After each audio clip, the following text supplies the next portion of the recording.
This free step-by-step video comes to you directly from Haynes, creators of the world's best repair manuals. Fix your car or truck the right way with our accurate and reliable information at your side. You can complete more than 200 jobs on this vehicle when you purchase the complete online manual at Haynes.com.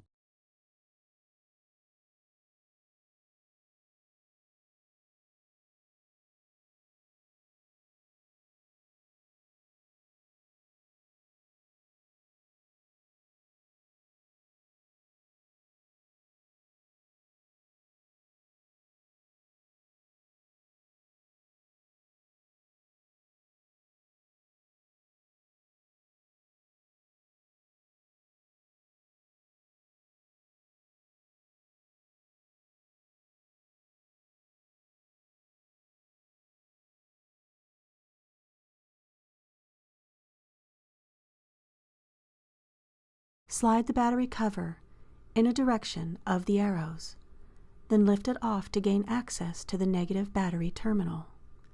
Loosen the clamp nut, then disconnect the battery negative cable from the terminal. Unscrew the retaining bolts and remove the engine cover.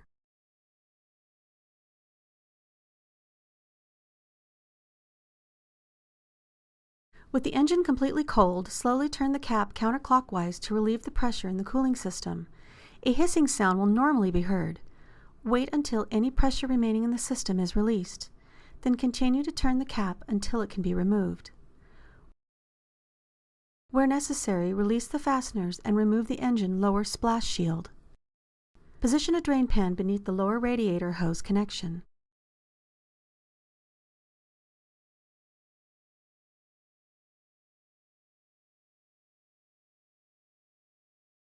Pull out the retaining clip and ease the hose from the radiator fitting. If the hose is stuck, it would be necessary to twist the hose to break the joint. Do not use excessive force, or the radiator fitting could be damaged.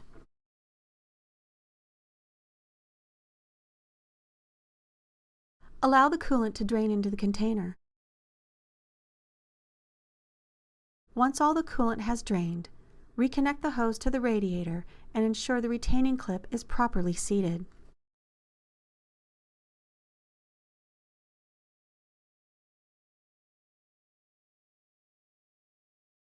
Disconnect the coolant hose from the thermostat housing.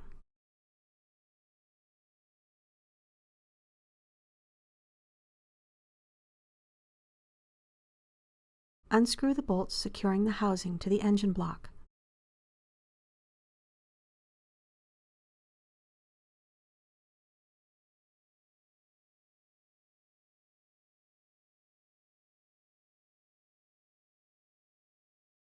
Then remove the housing along with the O-ring. Remove the thermostat, noting how around it is installed. Be prepared for coolant to spill out as the thermostat is removed. Install the thermostat to the housing in the correct orientation as noted on the removal. Install the new sealing ring on the outer end of the thermostat in the housing.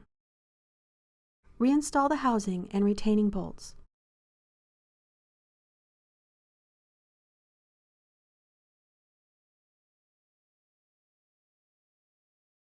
Tighten the retaining bolts to the specified torque.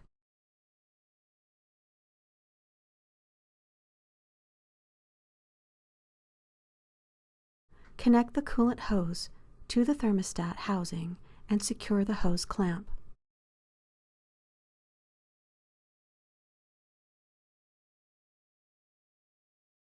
Refill the cooling system.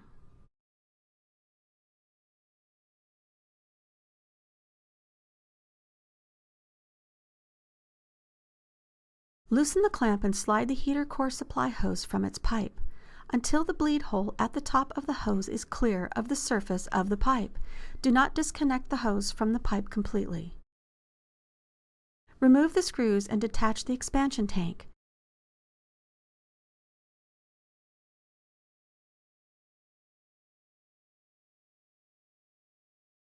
Raise it approximately 4 inches above the engine compartment and support it there on a block of wood or using the length of a wire. With the expansion tank cap removed, fill the system by slowly pouring the coolant into the expansion tank to prevent airlocks from forming. Begin by pouring a couple of quarts of water, followed by the correct quantity of antifreeze, then top up with more water.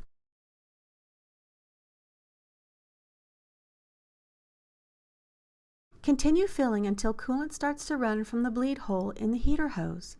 When this happens, reinstall the hose and tighten the clamp securely. Once the level in the expansion tank starts to rise, squeeze the radiator upper and lower hoses to help expel any trapped air in the system. Once all the air is expelled, top up the coolant level to the max mark. Reinstall the expansion tank cap, then reinstall the expansion tank.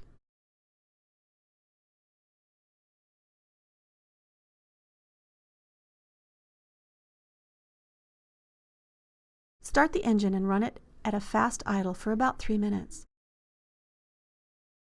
After this, allow the engine to idle normally until the lower hose becomes hot.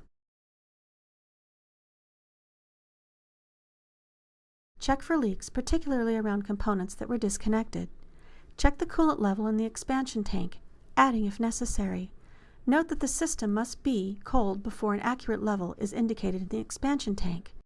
Never remove the cap when the engine is still hot.